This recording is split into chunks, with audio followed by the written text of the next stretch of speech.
तो बच्चों आज का हमारा जो टॉपिक है उसका नाम है फोर्स्ड ऑसिलेशन।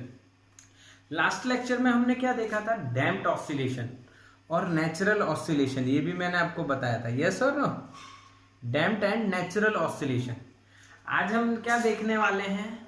हम लोग आज पढ़ने वाले फोर्स्ड ऑसिलेशन एंड उसके साथ मैं आपको रेजोनेंस भी बताऊंगा। रेजोनेंस भी बताऊंगा, फोर्स ऑसिलेशन एंड रेजोनेंस। ठीक है, तो भाई फोर्स ऑसिलेशन क्या है और रेजोनेंस क्या है? तो हम लोग सीधी सीधी बात समझे। हमने तीन तरह के ऑसिलेशन देखे। फ्री ऑसिलेशंस यानी जिसको हमने नेचुरल बोला था। दूसरा आया था डैम्प्ड।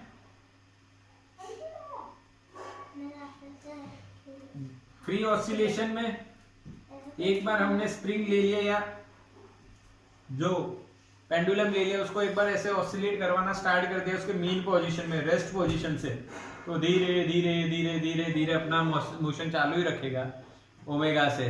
ओके, उसमें कभी भी एम्पलीट्यूड घटने की कोई प्रोबेबिलिटी नहीं होगी। बट जब हमने डैम्प देखा, जो रियलिटी में होता है कि भाई एयर का रेजिस्टेंस होता है, यहाँ पे भी रेजिस्टेंस होता है वो ऑसिलेशन के केस में, तो इसमें यहाँ पे डैम्प्ड आता है, डैम्प्ड ऑसिलेशन होता है। अच्छा, ये तो हमें पता है। तो अब तीसरा केस क्या है? तो कि फोर्स ऑसिलेशन। तो भाई फोर्स ऑसिलेशन क्या है ये देखते आइए। भाई फोर्स ऑसिलेशन, जैसे कि हम लोग झूले वाला एग्जांपल देखे थे, कल देखे थे ना झूले वाला एग्जांपल, वैसा ही एग्जांपल आज देखते हैं। देखो फिर से एक बार। तो ये जो हो रहा है यहाँ पे मैंने इसको ऐसे छोड़ा, तो ये कौन से ऑसिलेशन हो रहे हैं बताओ? नेचुरल या डैम्प्ड? मैसेज करो, नेचुरल या डैम्प्ड? हाँ, लाइव क्लास चल रहा है। डैम्प्ड, यस डैम्प्ड आया है, सबके मैसेज आए। तो डैम्प्ड ऑसिलेशन है। अब हमें इसके ऑसिलेशन कंटिन्यू करना है तो we have to drive it, यानी हमें एक्सटर्नल फोर्स लगाना पड़ेगा। This external force is applied by us और एनीथिंग। तो इसको कौन सा ऑसिलेशन बोला जाएगा? Forced oscillation. क्या बच्चों समझ में आया कि नहीं? क्लियर ना? ऐसा झूले में होता है। किस में होता है? झूले में। यस, झूले में ऐसा होता है। जब झूला हम लोग वहां पे खेलते होंगे तो झूला धीरे धीरे हमने एक बार ऐसे धक्का देख के छोड़ दिया तो झूला धीरे धीरे धीरे धीरे, फिर अगर हम उसे कंटिन्यू करना चाहते हैं तो we have to apply external force. Yes, या पैरों से लगाते हैं अगर अकेले हैं तो, या कोई है साथ में तो पीछे से धक्का देता है। ओके, तो यही अपना तरीका रहता है, बिल्कुल सिंपल। अब इसका मैं डायग्राम बनाता हूं, देखो।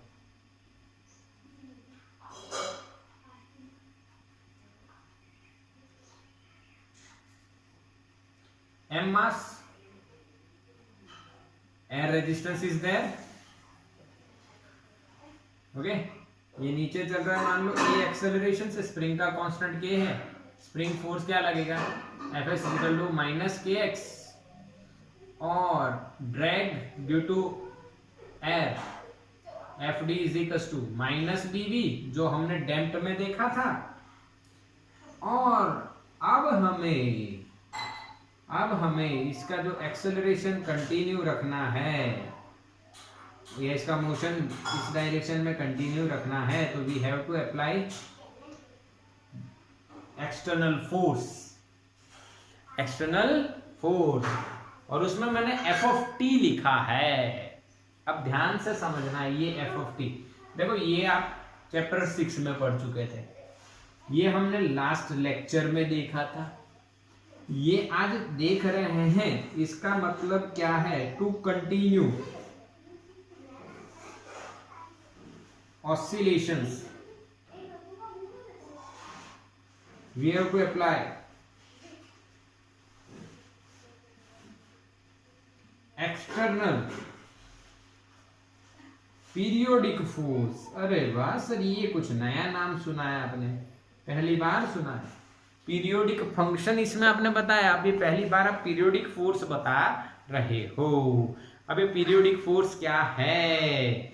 मैं ये ऑसिलेट हुआ, मैंने ये लगा के देखो ये ऑसिलेशन, फिर घट गया, फिर लगाया, फिर घट गया, फिर लगाया, ये कंटिन्यूसली ऐसे लगता नहीं है ऐसे, ये एक टाइम पे लग के फिर थोड़ी देर बाद, फिर थोड़ी देर बाद, तो ये पीरियोडिक फोर्स हो जाएगा। कौन सा बच्चों?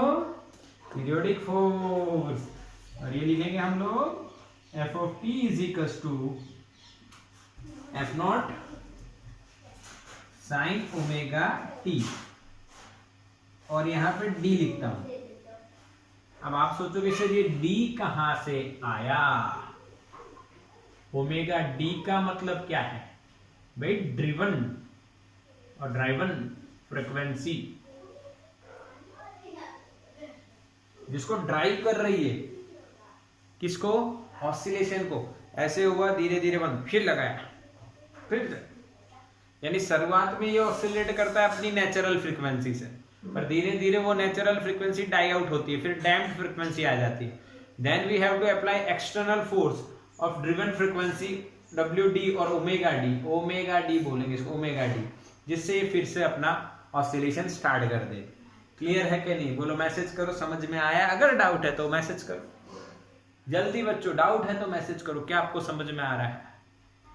आ रहा है कि नहीं? ये समझ में आया कि नहीं? पीरियोडिक फोर्स, घबराना नहीं है।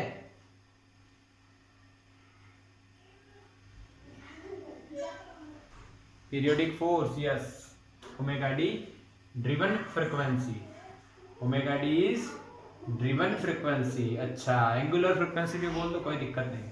अब हम क्या ऑब्टेन करेंगे? Obtain differential equation, then solution, then graphs, जो कल यानी लास्ट लेक्चर में हमने देखा। 3 स्टेप फॉलो करने हैं बस, और कुछ भी नहीं, बस 3 स्टेप। Obtain differential equation. तो बच्चों डिफरेंशियल इक्वेशन हम ऑब्टेन करने जा रहे हैं। कैसे? देखो कैसे, कैसे देखो, कैसे देखो। टोटल फोर्स ऑन बॉडी क्या है भाई? न्यूटन सेकेंड लॉ लगाओ, समेशन एफ बराबर एम ए। अब टोटल फोर्स कितना है? तो पहले हमने लिखा था माइनस के एक्स नेचुरल में, फिर डैम्प्ड में माइनस के एक्स और माइनस बी भी आ गया था। अब यहाँ पे एफ ऑफ टी यानी F naught sine omega D T भी आएगा। अब आप सोचोगे सर ये दो नेगेटिव क्यों और ये वाला पॉजिटिव क्यों? भाई एक्सेलरेशन है नीचे, उसकी डायरेक्शन में एफ ऑफ टी जो मैंने पॉजिटिव लिखा, ये दोनों उसकी ऑपोजिट डायरेक्शन में, इसलिए हमने नेगेटिव लिखे हुए हैं। अरे वाह, अब समझ में आया। अब क्या करना है हमें? v की जगह dx by D T and a की जगह d square X by D T square रखेंगे। तो minus K X minus B D X by D T plus F naught sine omega D T is equal to M D square X upon D T square. Differential equation बनाना है तो इस side ये सारे ये दोनों x वाला term एक साइड ले लेते हैं हम लोग, m D square X upon D T square plus ये इधर आएगा b D X by D T plus ये भी इधर आएगा कि x इज इक्वल टू, ये इधर ही रखेंगे प्लस है इसलिए F naught sine omega D T. बोलो समझ में आ रहा है बच्चों? हाँ के ना बोलो, मैसेज करो यस और नो।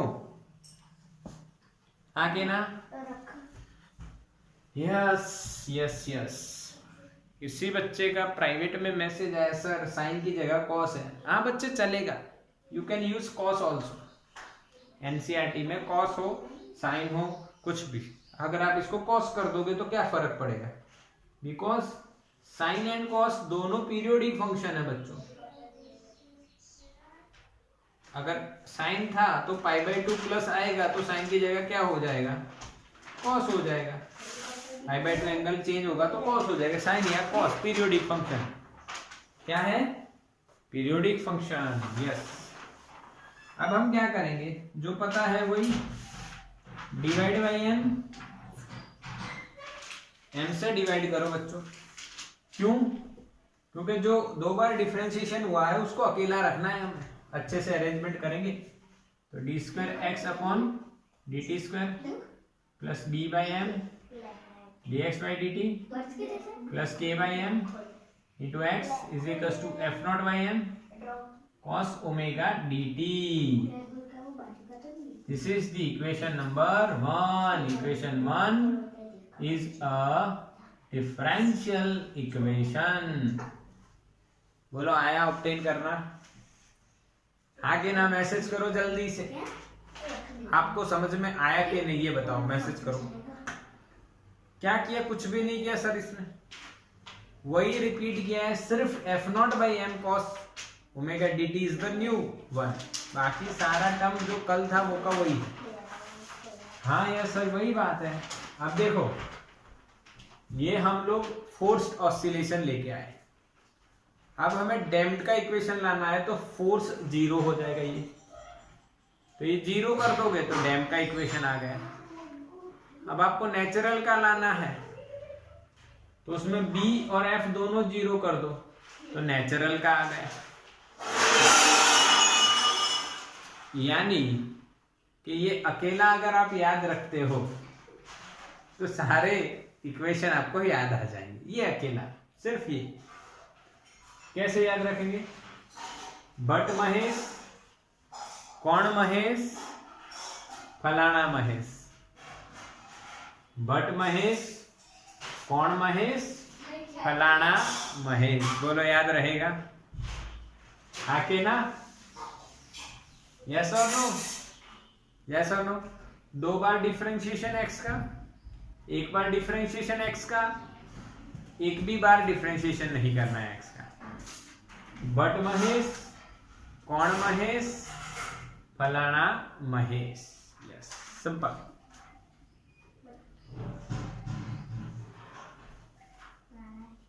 बोला आया कि नहीं,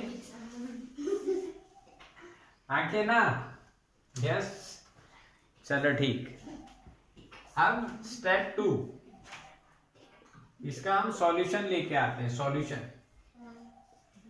सॉल्यूशन वही जो पहले में था, a cos omega t plus five, same, कोई चेंजेस नहीं। हाँ, बट डैम्प्ड में हमने डैश डैश किया था, यहाँ पे इसका डैश नहीं है, पर यहाँ पे ओमेगा d आएगा। Omega d is the driven angular frequency. हाँ, जो इसको ड्राइव कर रही है, ऑसिलेशन चला रही है। Is amplitude, omega d is driven angular frequency. सही है। अब एम्पलीट्यूड का इक्वेशन आगे मैं यहाँ पे नहीं लिख रहा हूं क्योंकि उसमें मैं 2 केस आपको बताऊंगा। 2 केस बताएंगे आपको, पूरा का पूरा बढ़िया से करवाना है, वो समझना है आपको। तो आपको क्या करना, पहले इसका स्क्रीनशॉट ले लो, फिर हम एम्पलीट्यूड की बात करते हैं और इसमें हम फाई की भी बात करें। भाई फाई कैसे मिल रहा है, हाँ हमें वो डिराइव नहीं करने, ये बात पक्की समझ लो। तो इसका स्क्रीनशॉट ले लो बच्चों। चलो बच्चों, स्क्रीनशॉट आपने ले लिया, मैसेज आ गए हैं। अब इसके एम्पलीट्यूड के 2 केस होंगे, मैं आपको एक में बता दूंगा, इससे आपको फायदा क्या होगा वो देख लेना अभी, समझ में आएगा बढ़िया से। तो डैम्प्ड ऑसिलेशन के बाद जब हम देख रहे हैं फोर्स्ड ऑसिलेशन, तो इसमें मेरे बच्चों एम्पलीट्यूड का इक्वेशन क्या होगा, तो वो होगा एम्पलीट्यूड का इक्वेशन इस तरह से, ध्यान से देखो, वोल्ट रेज़ टू 1/2। अच्छा, ये डिफरेंशियल इक्वेशन को सॉल्व करने के बाद मिलता है बेटा, हमें वो नहीं देखना है, वो हमारे सिलेबस में भी नहीं है, इसलिए वो हमें देखना नहीं है।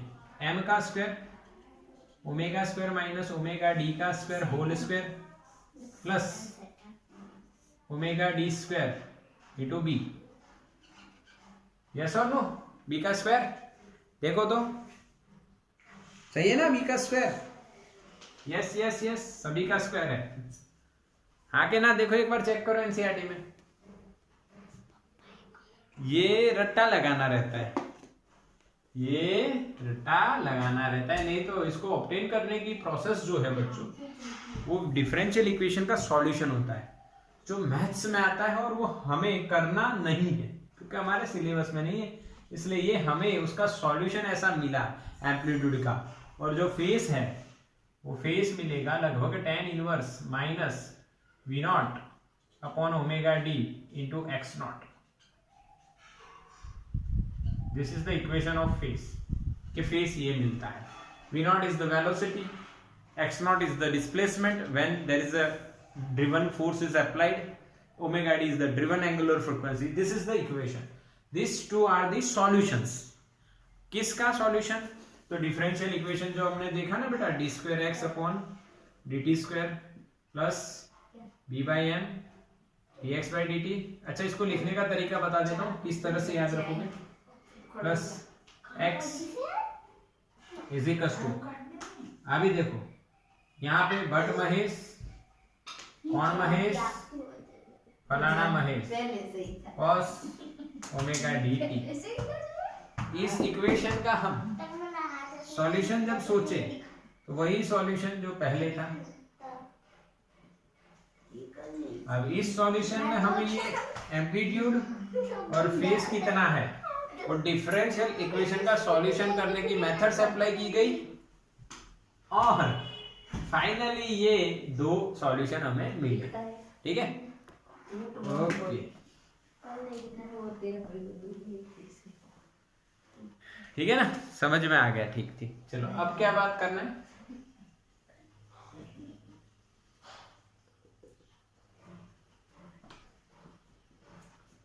पहली बात और दूसरी बात, दो बातें हम करेंगे।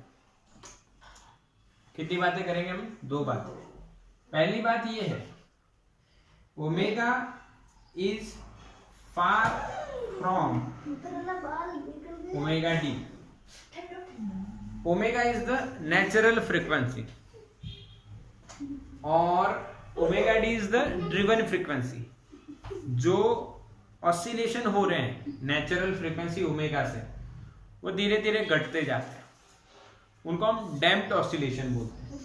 फिर उसको ड्राइव करने के लिए उसको फिर से हम एक्सटर्नल फोर्स लगाते हैं, कितनी फ्रीक्वेंसी का, ओमेगा डी का। अगर ये दोनों वैल्यू बहुत दूर हो, इसका मतलब ये दोनों नजदीक ना हो, क्लोज ना हो, यानी मान लो ये 5 है तो ये मान लो 500 हो, बहुत दूर हो, मान लो ये 500 हो तो ये 5 हो, इनका डिफरेंस ज्यादा हो, तो अगर ये डिफरेंस ज्यादा है तो omega M omega square minus omega D का स्क्वायर, वो ओमेगा डी इंटू बी से बहुत ज्यादा हो जाएगा। ये टर्म बड़ी है, बहुत बड़ी है, ओमेगा डी से ये डिफरेंस बहुत बड़ा है, तो ये डिफरेंस बड़ा है तो ये पूरी टर्म इससे बहुत बड़ी हो जाएगी। मान लो ये 5000 50,000 है और ये 510 है, तो ये बहुत बड़ी है, तो इसको 0 ले लो, तो we will get the equation of amplitude as like this, and omega square minus omega d square, this is the equation of amplitude, yes or no? समझ में आया?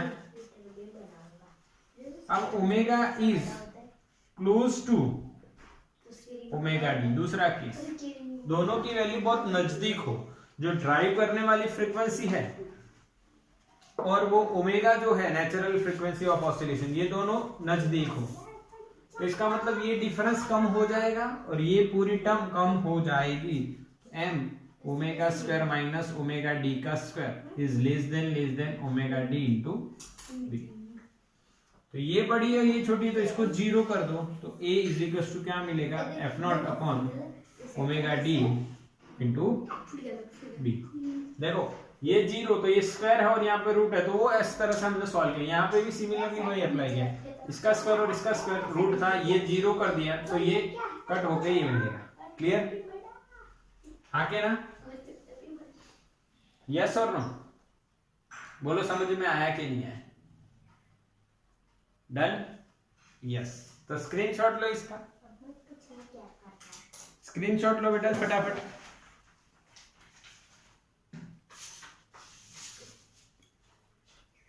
हो गया? यस, हो गया ना? अब इसको हटा देते हैं और इसका एक ग्राफ जो हमें देखना है वो ये है कि भाई एम्पलीट्यूड वर्सेस एंगुलर फ्रीक्वेंसी का अगर हम ग्राफ बनाते हैं तो कैसा बनेगा। देखो देखो कैसा बन रहा, ऐसे दिया हुआ है ऐसे। तो क्यों ऐसा होता है? तो देखो समझो, ओमेगा और ओमेगा डी की वैल्यू है, ये इधर आती है। मान लो हम ओमेगा चेंज नहीं कर रहे, चलो हम ओमेगा डी चेंज कर रहे हैं, तो ओमेगा यहाँ पे ओमेगा डी की वैल्यू हम डिक्रीज करते हैं मान लीजिए, या ओमेगा ज्यादा है, ओमेगा डी कुछ भी नहीं है, चलो तो ओमेगा डी की वैल्यू हम इंक्रीज करते हैं। तो पहले ये दोनों एक दूसरे के नजदीक आएंगे, नजदीक आएंगे तो डिफरेंस कम होगा, ये कम हुआ तो एम्पलीट्यूड बढ़ेगा ऐसे। फिर क्या हुआ, ये इसको क्रॉस करके जब इधर जाए, दोनों सेम हो जाएंगे, जब सेम हो जाएंगे omega is equal to omega D, तब एम्पलीट्यूड ये दोनों सेम, तो जीरो एम्पलीट्यूड मैक्सिमम। ओके, और फिर वापिस जब ये इसको क्रॉस करके इधर आ जाएगी, ओमेगा डी की वैल्यू बढ़ती बढ़ती ओमेगा से बढ़ जाएगी, तो ये डिफरेंस धीरे धीरे बढ़ेगा और फिर एम्पलीट्यूड घटेगा। बोलो समझ में आया? हाँ कि ना? ये ग्राफ समझ में आया? ओमेगा डी की वैल्यू कम है, ओमेगा की ज्यादा है, ओमेगा डी की वैल्यू जब इंक्रीज हो रही है तो ओमेगा के नजदीक जाएगी, तो ये डिफरेंस कम होगा, ये डिफरेंस कम होगा तो एम्पलीट्यूड बढ़ेगा। जब ये दोनों सेम हो जाएंगे तो एम्पलीट्यूड बिकम मैक्सिमम। हालांकि इस इक्वेशन से देखोगे तो वो इनफाइनाइट हो जाएगा। अब इनफाइनाइट के लिए हमें टच नहीं करना है, इस तरह से जाएगा। फिर से ये ओमेगा डी की वैल्यू बढ़ती बढ़ती ओमेगा से बढ़ जाएगी, बढ़ती जाएगी, तो फिर ये डिफरेंस इंक्रीज होगा, ये डिफरेंस बढ़ेगा तो एम्पलीट्यूड घटेगा, फिर वापस से घटे। But this case is not practically possible. क्यों?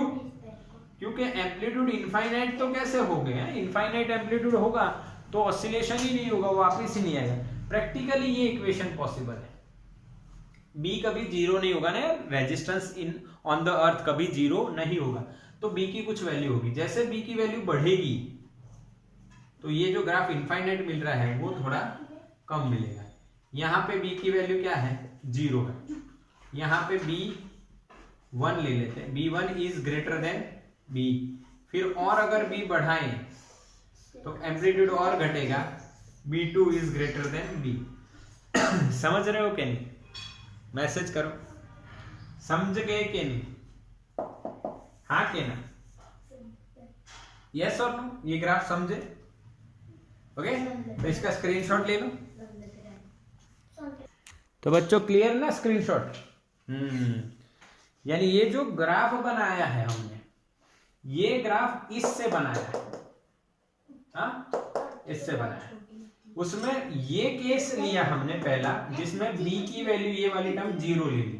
तो जब b की वैल्यू जीरो लेते हो तब जो omega is equal to omega D हुआ तो एम्पलीट्यूड क्या हो जाएगा, मैक्सिमम यानी इनफाइनाइट। फिर जैसे असल में रियलिटी में b यानी डैम्पिंग कांस्टेंट वो कभी जीरो नहीं होता, एयर रहेगी, एयर का रेजिस्टेंस रहेगा, तो ये जीरो नहीं होता। हाँ, इसकी कुछ वैल्यू हम लेते हैं b1 जो जीरो से बड़ी है, तो ये भले सेम हो जाए तो ये जीरो पर ये तो रहेगी ना, इसलिए एम्पलीट्यूड इनफाइनाइट नहीं होगा, कुछ मैक्सिमम मिलेगा। सिमिलरली जैसे b बढ़ेगी, b की वैल्यू बढ़ेगी, वैसे एम्पलीट्यूड घटता जाएगा, पर एम्पलीट्यूड मैक्सिमम होगा कब, जब omega is equal to omega D होगा। तो अब बात करते हैं रेजोनेंस। What is resonance? कि भाई जब omega is equal to omega D होगा तब एम्पलीट्यूड मैक्स होगा, और एम्पलीट्यूड मैक्स ऑसिलेशन से जब ऑसिलेट होता है तो उसको हम कौन सा फिनोमेना बोलते हैं? Resonance. What is called resonance? When natural frequency and driven frequency both are same, at that time amplitude becomes maximum in the case of oscillations. Then this phenomena is known as resonance. resonance क्या है बच्चों? Amplitude जो है वो maximum बनेगा, तब जाके जो सिचुएशन क्रिएट होगी उसको हम रेजोनेंस बोलेंगे. क्या बच्चों समझ में आया? बिल्कुल समझ में आया ना? तो स्क्रीनशॉट ले लो इसका.